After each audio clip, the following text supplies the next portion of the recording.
Hi there, everyone. My name's Mark Owen, and I am going to deliver a very short session which is going to explain and give you a bit of detail with regards to our sociology course here at New College.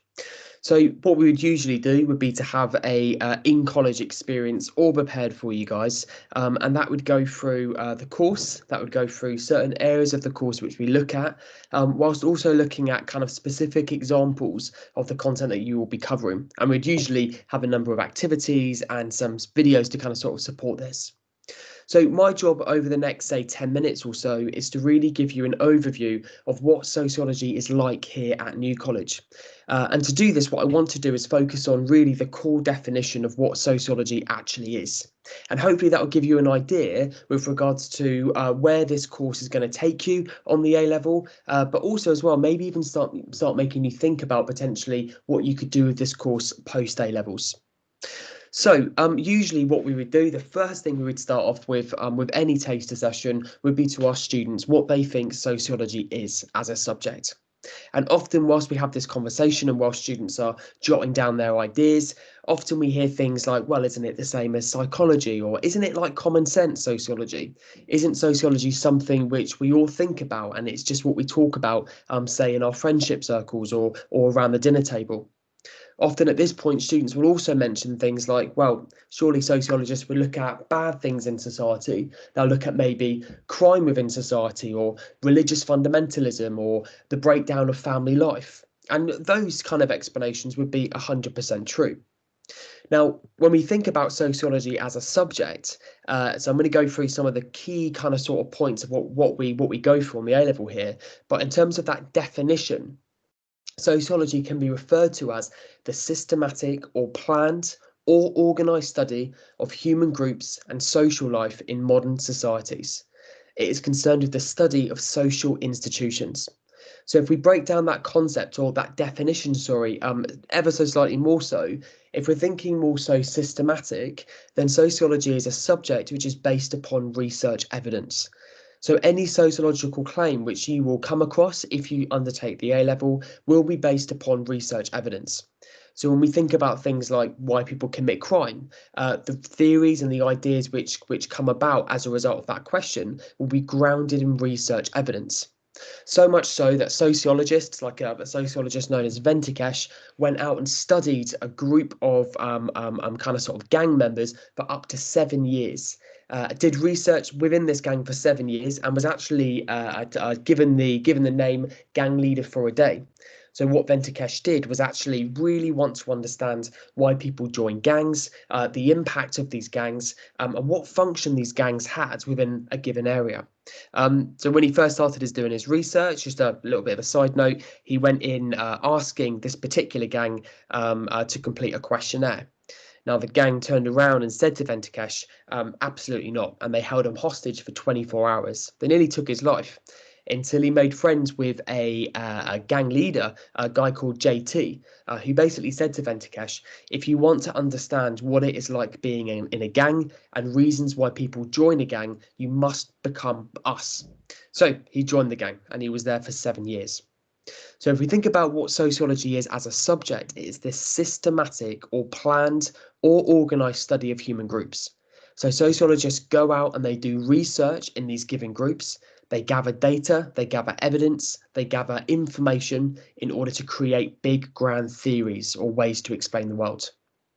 So another concept within that definition you have here is what we call social institutions. So social institutions are various organised social arrangements which are found in all societies. So imagine these to be like the building blocks within the social structure. So by social structure, I mean society. So within the social structure, you have a number of different institutions or organs which make up our wider society. And every single institution, okay, has a particular function or functions or purpose, which benefits not only us as society's members, but society as a whole.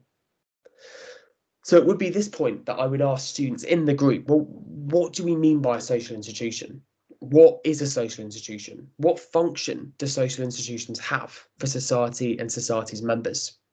So if we go back to that original definition that you have at the top there, it's the systematic or planned or organised study okay, of these specific social institutions.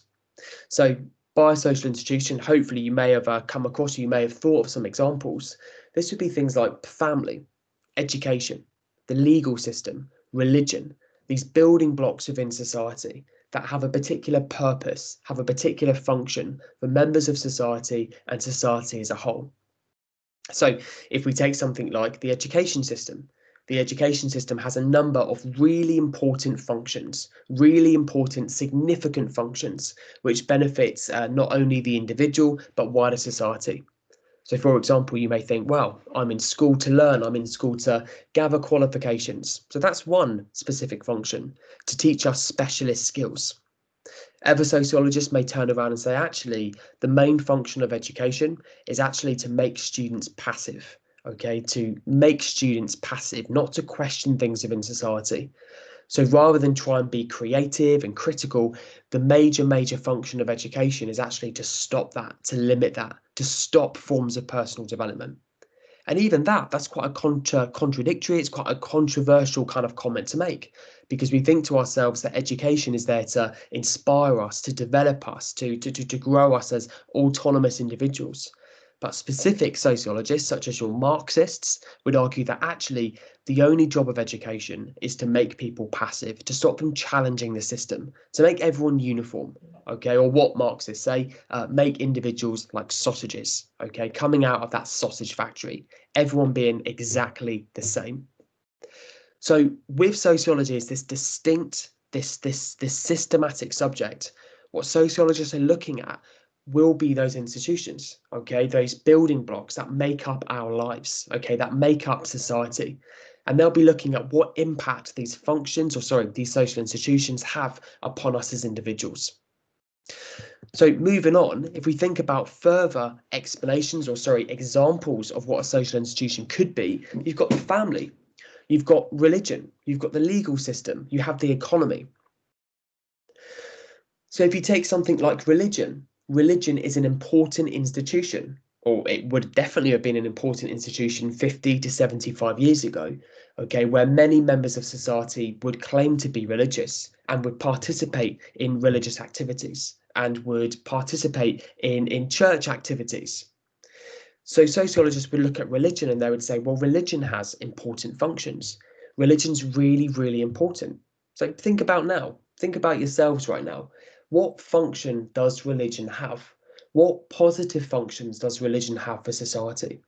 Because many people would argue, well, religion actually is fairly negative. You have religious fundamentalism, which is something which we'll look at in your second year. But what are the real benefits of religion?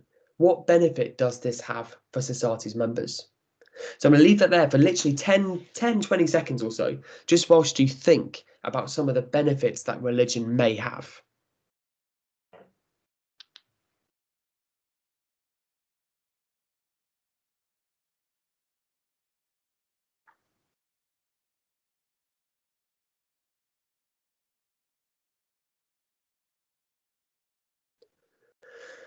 So I'm hoping there you're thinking to yourselves maybe, well, actually religion could help formulate society's laws.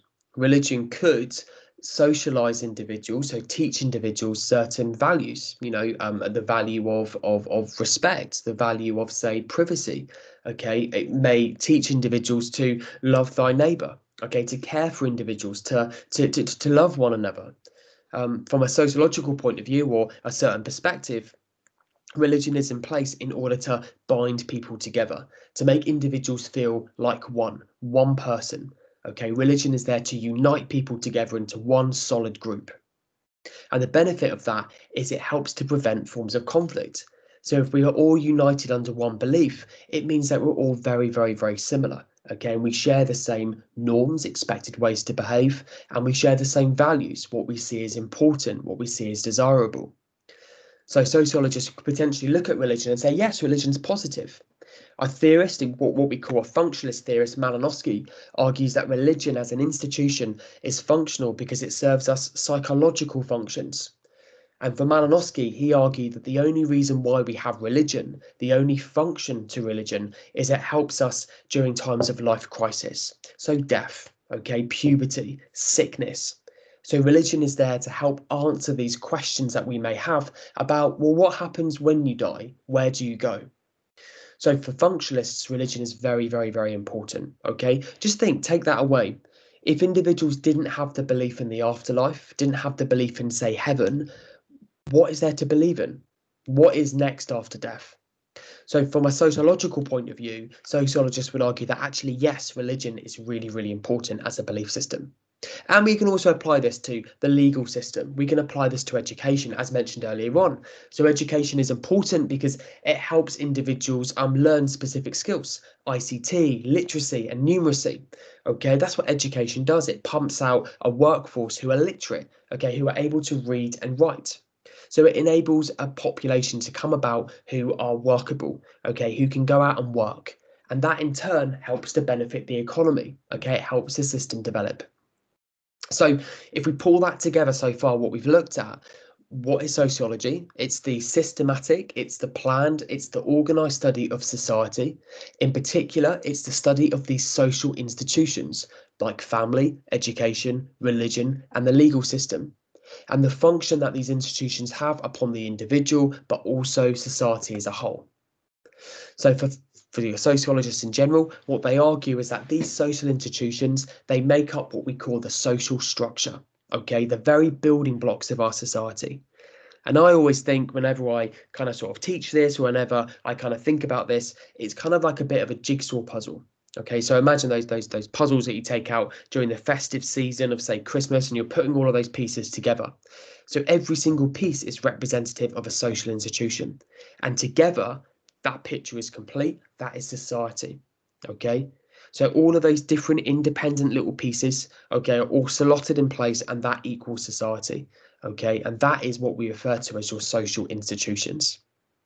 So what sociologists aim to do, what sociology is all about, is it aims to investigate using a systematic approach. So it's based on research evidence. Okay, it's not just common sense ideas with regards to how social institutions operate and how they relate to one another. And I think this is the most important thing in sociology. Okay, it's not based upon common sense. Okay, or sorry, it's not purely common sense. Now, a lot of the ideas that we come across, such as why individuals commit crime, it could be because of poverty, it could be because of peer pressure. That is common sense. Okay, and that is in society's common assumptions about why people commit crime. So what sociologists do is they take those ideas and they take them at the starting point and they investigate them. Okay, they try to prove them right, they try to prove them wrong. Okay, and then what they do at the end of their research is they create theories. So they can say confidently, yes, people commit crime because of relative deprivation. Okay, they commit crime because they feel deprived in relation to other people within society. So the most important thing, if you're doing the A level in sociology, is that you're not going to be sitting around for the full lesson, okay, talking about common sense ideas and putting forward your opinions about certain things. Though that's really important because it's a good start point, we're looking at sociological theory. And we're looking at a number of different sociologists who put forward their ideas and their claims about the way in which individuals live their life and how their lives are affected by the social structure and, remember, those social institutions.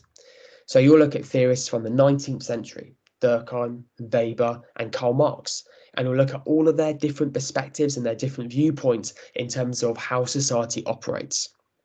As well as that, you'll look at sociologists of the contemporary day. Okay, and you'll look at what sociologists are talking about right now. Again, if you think about what they could be talking about, the most kind of like relevant social problem that we have, think about coronavirus. So sociologists will be doing a lot of research, a lot of publications with regards to the impact of coronavirus. Okay, who is more likely to be affected by coronavirus? Why is that? Are there any inequalities linked to who is more likely to be affected? So we think about education. I know we've kind of sort of I've gone off on a bit of a tangent there.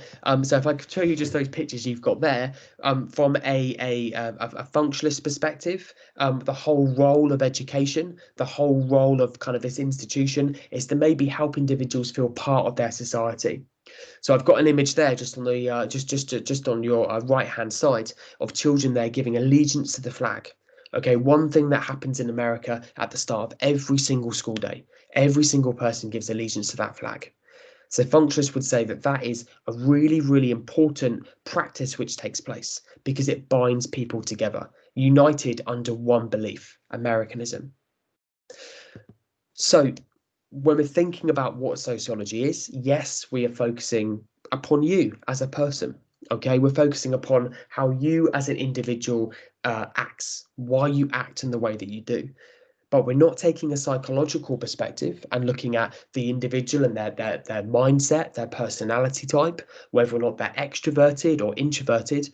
We're looking here at the impact that society, and again, I'm going to say the magic kind of sort of concept here.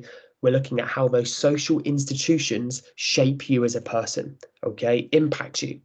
And if you think about yourself right now, what are you wearing? Why are you wearing certain clothes? Okay. Why do you speak in a particular way? Why have you got certain language? Why do you eat potentially with a knife and a fork? Okay. Or why do you eat with chopsticks? Why do you eat specific foods? Why do you practice a particular religion? Why do we sit down on lessons and listen to the teacher? Why are we obedient? Why do we watch certain TV shows like Love Island or Coronation Street or EastEnders? And what impact does that have upon individuals? So, human beings, you as an individual, you are simply the product of the social structure and all of those different social institutions. So we're moving away from any kind of a kind of nature argument as to why we act in the way we do. So you can probably guess what sociologists would say about criminals. We're not going to take the mindset of, well, criminals are born to kill and criminals are born to be criminals. No, we're taking the mindset that actually the idea of an individual being a criminal, the reason why an individual is a criminal is simply because of the way that they have been brought up, the way they've been socialized, who they interact with, what they've been watching on TV, maybe their previous engagement with the Crown Court or the criminal justice system. So we're looking at the environment, okay, the way in which that individual is socialized, the way in which that individual is molded. So I feel like I've spoken a lot just there. Apologies if I've lost anyone. Hopefully that it kind of sort of gives you a little bit of a flavour in terms of what you are going to be looking at on the A level. Okay, so just to give you a little bit more of a rundown in terms of what you will be studying on the A level in A level sociology is what we call a linear course. So you will be doing your exams all at the end of your second year. So you will have in your first year 2 major units that you look at. Okay, I'll talk about the other one in just a second. So in year 1, you do the sociology of families and households, and you will be doing the sociology of education. So if we think about the sociology of families and households, key questions you will be asking, or you'll be finding an answer to, will be, well, what is the function of the family? What purpose does this social institution have upon the individual? Is it beneficial? Is it negative? Is family life positive for everyone? So you'll be looking at a number of different perspectives. And a really interesting one that pops up is feminism. What would feminists say about the family? Is it equal for women? Okay, is it an institution? Is it an environment whereby males and females are treated equally? Okay, so some of your most radical forms of feminism would say absolutely not. The family unit is a very negative institution, okay, which is built upon something referred to as patriarchy, male domination. The sociology of education, a really, really fascinating subject. And you'll be looking here at, again, what role does this institution have? But also you'll be looking at achievement. So here you're looking at, well, why do people achieve and why do people underachieve?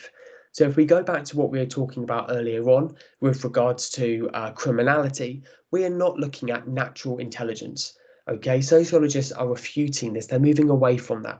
Okay, we're looking here at what are the various factors which will impact and shape an individual's performance within the school system. Do people underachieve in school because of the teacher they have? Is it because they are negatively labelled within the classroom?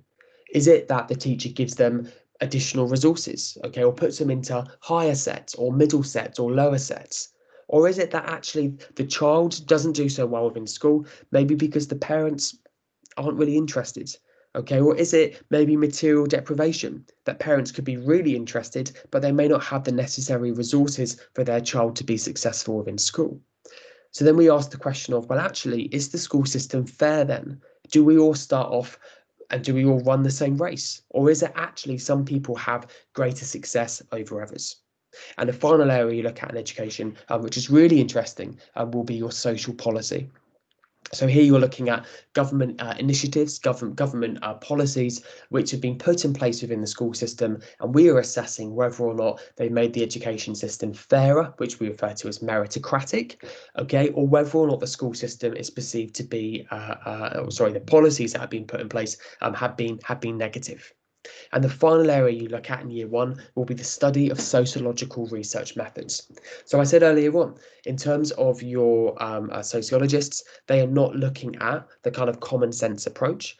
Okay, what your sociologists are looking at, they are looking at and they're putting together theories and they're putting together arguments which are based upon research evidence.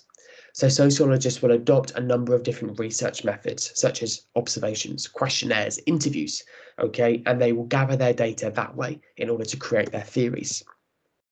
So when we think about your second year, okay, your second year, you'll look at the study of crime and deviance, and then you'll also look at the study of beliefs, okay, or the study of religion, okay. So one final thing, guys, before I shut this off, because I know I've been talking for a very, very, very long time, and I know at times it can be a fairly kind of sort of mundane if I'm just giving you this information. As I say, this is just a bit of a taster, a bit of a lecture with regards to what sociology kind of looks like, at New College. Okay, and if we were kind of sort of face to face, I would show you videos and I would show you, and also get you guys to complete activities or tasks.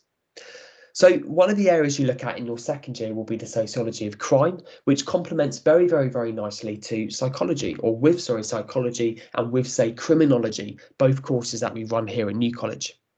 So one of the major areas we look at will be the explanations of crime. Why do people commit crime in the first place? Could it be down to simply making money? Is it about getting status? Is it about gaining and maintaining power? Okay. Is it because individuals want to become a criminal celebrity? Okay, so they want to become a successful criminal. Okay, so that they're well known. Is it because actually they just want to pursue an illegal interest? Okay, maybe they're peer pressured by their friends. Maybe actually people commit crime, they go out and they joyride, or they go out and they speed because they just want to have a bit of a laugh. Maybe people are just bored. And that links very, very nicely to the idea that individuals may just want to get that buzz or get that kick. So one final study I'm just going to go through with you, and then we will call this a day, okay, will be one which is put forward by a theorist called Cohen, okay, one of my personal favourite kind of sort of sociological studies. So what Albert Cohen wanted to kind of investigate was, why do working class males in particular go off and commit crime? So what he looked at a group of working class males within school. And he basically argued that these individuals, these youths, did not achieve, were not successful within the school system, okay, and ultimately not successful at life. They felt cheated, they felt ignored, they felt as though they were individuals who were not able to be successful. In particular, these individuals, these lower working class boys, they tried to copy middle class values and have middle class aspirations. So wanting to get a really good job, wanting to get a really good house, wanting to be really successful with, say, for example, their education. But for Cohen, these lower class boys, they didn't have the means to success. They didn't have the resources which individuals require for educational success. So think about what that could be: like the materials, the kind of sort of drive, the push. Okay, maybe not, say, for example, having the kind of intellectual development that you need for educational success. So what Cohen argued was that these boys in particular were at the bottom of the status hierarchy in the classroom. So around them, they had other students, middle class students, being really successful, achieving, teachers praising them, those students getting the higher grades. And then you had this group of lower class, working class boys, okay, who actually were at the very, very bottom of the status hierarchy. So they were not achieving status what we call legitimately, okay? They weren't achieving status through getting the good grades. So these boys underwent something referred to as status frustration. They were angry, they were furious with their status because they were unable to achieve the status which everyone else in that classroom was achieving. They couldn't do it legitimately, okay, because they didn't necessarily have the resources, or they didn't necessarily have the necessary skills required for educational success. So what these boys did collectively was that they came together, okay, and they rejected the middle class goals. They rejected the middle class values. And what they did was they rejected the idea of the legitimate way to be successful. And instead, they replaced this legitimate way of success with more illegitimate means. So they did it basically in a deviant way, in an antisocial way. So imagine what that could look like in the classroom. If you're not being successful legitimately, getting those good grades, how else could, say, for example, these individuals gain success? So for Cohen, it was through committing deviant actions, mucking about, okay, maybe slamming the door, maybe tipping a table, maybe not completing work, maybe not submitting homework, or maybe just not turning up to lessons. So what these individuals were doing was that they were getting status in an in an illegitimate way, okay, achieving in a way in which was not formally approved. So if we think about some of the core values that these boys would have had, okay, or the core values, sorry, that individuals generally have, respect for property, this particular subculture, this group of individuals, they turned this value on its head. So they created a new value. Rather than respecting property, they disregarded property. Maybe vandalizing, say, for example, on a table, okay? Maybe, for example, vandalizing the toilets at the school. Mainstream value could be going to school. These boys in particular, well, they rejected that. So they truanted. They didn't turn up to school. Okay. Respect for teacher. You would like to think this is a mainstream value, that people respect teachers and they respect what they do for, say, pupils. For these boys, it was not doing that. It was arguing with teachers. It was disregarding these teachers. Mainstream value of working hard, for these boys, actually it was not working hard. It was maybe, for example, going off and engaging in, say, smoking behind the bike sheds. Okay, maybe, for example, not submitting your homework also. And then finally, behaving and achieving. These boys didn't do that. They didn't see that as a way in which they could get status. So for these boys in particular, then, what they did was when they went into school, they were confronted with a middle class environment. Okay, they were confronted with individuals who were being really, really successful. They were achieving in a legitimate way. And these individuals, these boys, they weren't achieving. So therefore, what they did was they turned these values, they turned these norms on their head, and they created their own subculture. So that, guys, is one of the studies that you will look at in your second year. I know I've kind of gone over that very, very, very quickly there. Okay, but that's kind of the sort of things we're going to be looking at, why individuals go off and commit crime. Okay, so I think we'll draw it to a close there. Again, apologies for the sort of lack of, say, videos. Apologies also for the lack of, say, kind of tasks that you guys would complete if we were in person. Okay, but what we've looked at, we've defined what sociology is. We've defined what we mean by social institutions. We've looked at a number of course studies which we'll cover within, say, the sociology course here at New College. Okay, and I've given you a bit of a run through of the sorts of subjects and the different topics, sorry, that we will be going through. So I think really last things to kind of sort of say, this for most of you guys, this will be your year of GCSEs, where you'll be sitting your exams, I think, at the end of, say, this academic year. So for that, we just want to wish you the very, very best of luck for those assessments. Do the best that you can do, okay, and aim to achieve the grades that you wish to achieve. Okay, make sure you work hard as well. Okay, and make sure as well you do some decent research in terms of your courses, in terms of what you want to take, say, at A level. Okay, and hopefully this very, very, very short video has kind of given you a bit of an insight with regards to what sociology is all about. Okay, nice one. Any other concerns or any other kind of sort of questions that you may have, by all means, please, please, please get into contact. Okay, and that will be perfect. Excellent. Thank you. Bye bye now.